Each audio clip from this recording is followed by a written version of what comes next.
Sekarang apa sih yang dimaksud dengan pneumonia atau paru-paru basah? Jadi, pneumonia adalah suatu infeksi saluran nafas bawah yang menimbulkan penumpukan cairan pada kantong udara paru. Nah, apabila paru-paru kita diperbesar, maka akan tampak kantong-kantong udara, di mana kantong-kantong udara ini berfungsi sebagai tempat pertukaran antara oksigen dan karbon dioksida. Sekarang, apa yang terjadi pada pneumonia?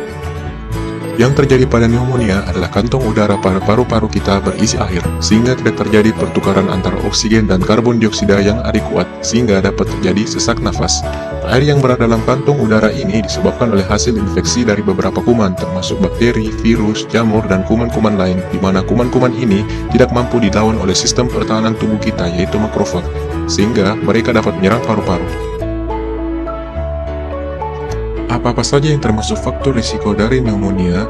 Faktor-faktor risiko dari pneumonia antara lain adalah pasien lanjut usia, kebiasaan merokok, kelemahan sistem imun, pasien dengan penyakit penyerta lain seperti diabetes, penyakit paru obstruktif, dan juga pasien dengan penyakit jantung.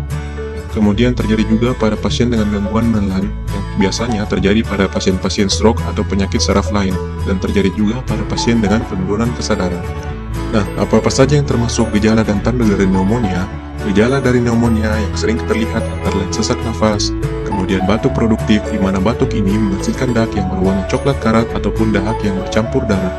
Kemudian penderita juga dapat mengalami demam, kemudian penderita juga dapat mengalami nyeri dada. Mitos ataukah fakta? Apakah sering mandi malam dapat menyebabkan paru-paru basah?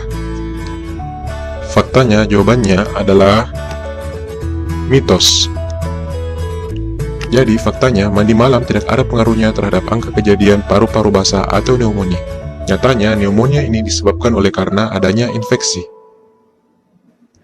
Sekarang, apa yang harus dilakukan jika menderita gejala seperti di atas? Yang pertama yang harus dilakukan adalah segeralah konsultasi ke dokter.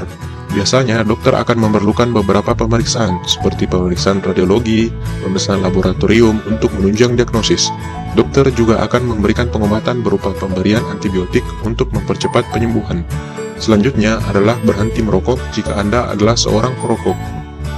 Dengan mengkonsumsi air hangat yang dicampur dengan perasan lemon dan madu, maka akan dapat mengurangi terjadinya batuk.